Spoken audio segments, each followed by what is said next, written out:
Everyone, welcome back to my channel Pawan Eco world.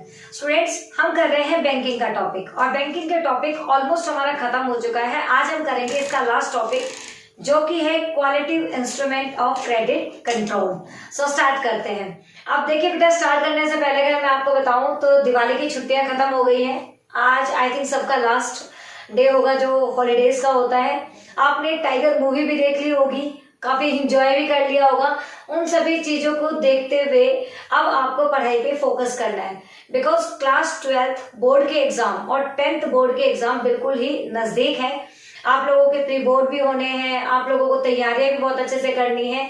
तो जो आपने टाइगर मूवी में टाइम दिया या फिर रिसेंटली जो भी आपने मूवी देखी, जो भी आपने इंजॉय किया, उन सबको अब आपको साइड रख देना है, बिकॉज छुट्टियां आपको बहुत मिल गई हैं।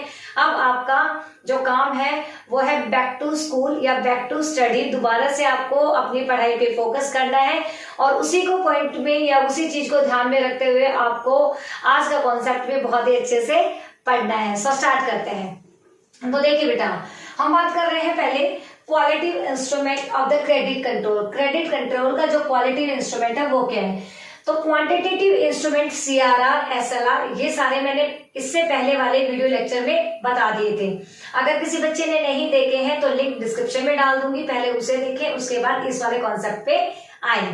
तो देखिए बेटा, क्वालिटेटिव इंस्ट्रूमेंट। अब क्वालिटेटिव इंस्ट्रूमेंट और क्वांटिटेटिव में एक छोटा सा डिफरेंस है। क्वांटिटेटिव के अंदर तो क्वांटिटी बता दी जाती है 2%, 4% लाइक दैट। इसमें होता है कम या ज्यादा।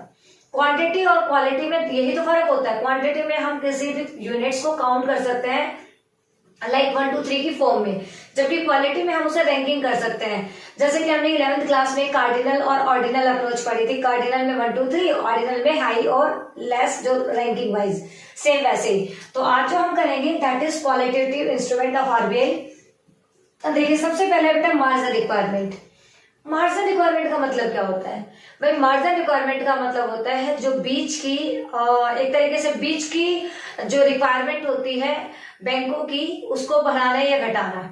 अब RBI के पास एक बहुत ही अच्छा मतलब टूल है मार्जिन रिक्वायरमेंट, जिससे वो मनी सप्लाई को कंट्रोल कर सकता है। जैसे आप अपने एग्जाम्पल ले लीजिए किसी घर का। अगर आपके घर में आपको पॉकेट मनी 1000 रुपीज मिलती है और आप उस पॉकेट मनी का जो है मतलब फायदा ही उठाए जा रहे हैं, उससे आप कोई भी मतलब प्रोडक्टिव चीज जो है वो नहीं खरीद रहे हैं, तो घर वाले क्या करेंगे? आपकी जो पॉकेट मनी है उसको कहेंगे कि 800 कर रहे हैं, 200 हम तब आपको देंगे जब आप कुछ अच्छा प्रोडक्टिव करेंगे। मीन्स आपकी जो खर्चे करने की जो आदत है जब वो खत्म हो जाएगी तब हम इसे दे देंगे। वो रिक्वायरमेंट उन्होंने रख ली अपने पास में। मीन्स आपकी जो बेसिक बनती थी वो 1000 थी, बट आपको 800 दिया जा रहा है। जो 200 है वो एज ए कोलेटरल उन्होंने रख ली है। ये वाली जो चीज होती है that is called margin requirement. तो देखिए बेटा, जब आप बैंक के पास जाते हो तो बैंक डॉक्यूमेंटेशन के नाम पे लोन की जो सिक्योरिटी है उस मतलब कई तरीकों से कर करा के वो 1 लाख का जो लोन होता है उसे 80,000 पे सैंक्शन करता है। तो ये जो 20,000 उसने बीच में रखा that is called margin requirement. तो कई बार तो क्या होता है, बैंक जो है मान लेते हैं कि 1 लाख थी और बैंक ने क्या किया 80,000 दी। इसके बीच की जो रिक्वायरमेंट थी वो कितनी थी 20,000। ये बैंक ने रख ली। मार्केट में चल रहा था ये रेट। अब मनी सप्लाई बढ़ गई है, मतलब मार्केट में मनी सप्लाई इतनी ज्यादा हो गई है कि इन्फ्लेशन बिल्कुल हाइक पे है। अब इन्फ्लेशन जब बिल्कुल अपने हाइक पर है तो इन्फ्लेशन को भी तो भी कंट्रोल करना है।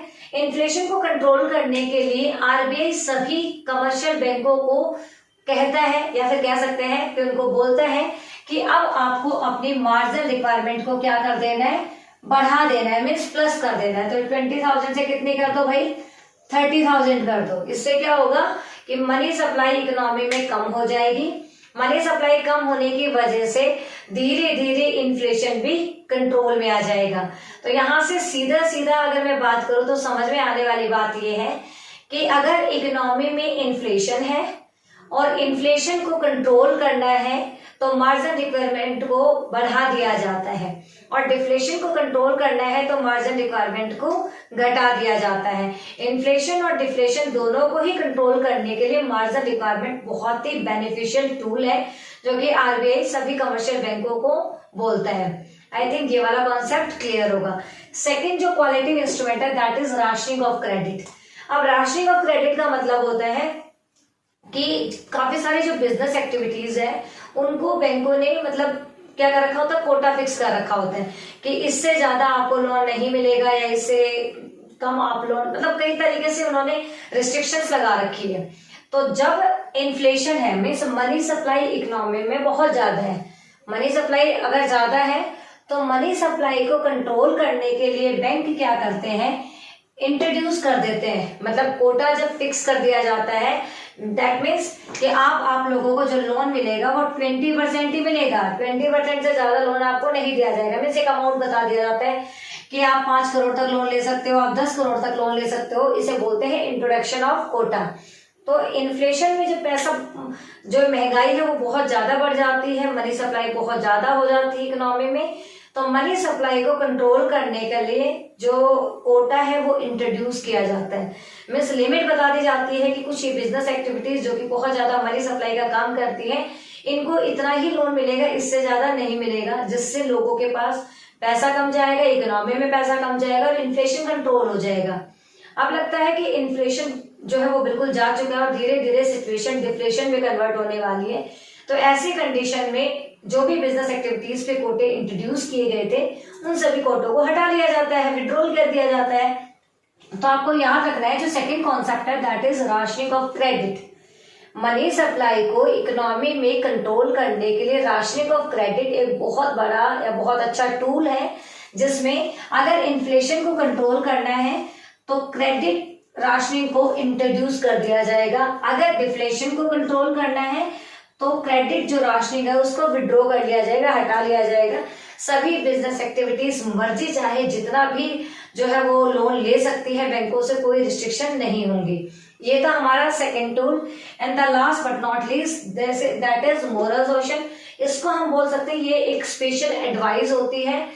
आरबीआई जो है सभी कमर्शियल बैंकों को एडवाइस देता है कि भाई इन्फ्लेशन आया हुआ है, लोन देना कम कर दो। अगर लोन कम दोगे तो इकोनॉमी में जो मनी सप्लाई है वो कम हो जाएगी, जिससे धीरे धीरे जो इन्फ्लेशन है वो कैसा हो जाएगा, कम होना स्टार्ट हो जाएगा। दूसरी तरफ कहता है कि भाई डिफ्लेशन आया हुआ है, आप लोग जितना मर्जी चाहे लोन दे सकते हो, क्योंकि लोन दोगे तो लोगों के पास पैसा जाएगा, पैसा जाएगा तो पॉकेट की परचेसिंग पावर बढ़ेगी, जिससे चीजें खरीदी जाएंगी और डिफ्लेशन कन्वर्ट हो जाएगा थोड़ा सा ऊपर की तरफ, या फिर मार्केट में इक्विलिब्रियम कंडीशन आ जाएगी। तो यहाँ से क्या समझ आता है, मोरल सॉल्यूशन एक स्पेशल एडवाइस होती है, आरबीआई सभी कमर्शियल बैंकों को देता है। आरबीआई कहता है कि भाई अब इन्फ्लेशन आया हुआ है, लोन देना कम कर दीजिए।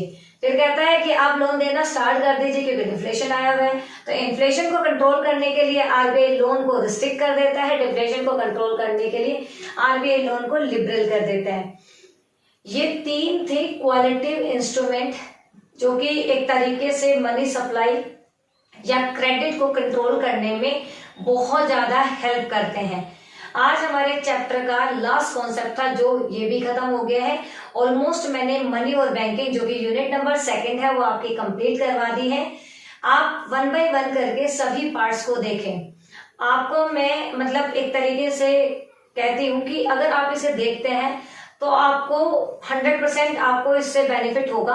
आपको पूरा जो यूनिट है वो बहुत अच्छे से समझ आएगी और फिर इसके क्वेश्चंस आप इजीली कर पाओगे, क्योंकि चीजें छोटे छोटे स्टेप्स में अगर आप करते हैं तो वो इजीली क्लियर होते हैं। और मैंने जितने भी वीडियो लेक्चर बनाए वो छोटे छोटे स्टेप्स में बनाए हैं। तो अब हम मिलते हैं हमारा जो एएसएडी कॉन्सेप्ट है, मतलब यूनिट नंबर 3। तब तक के लिए टेक केयर, बाय बाय।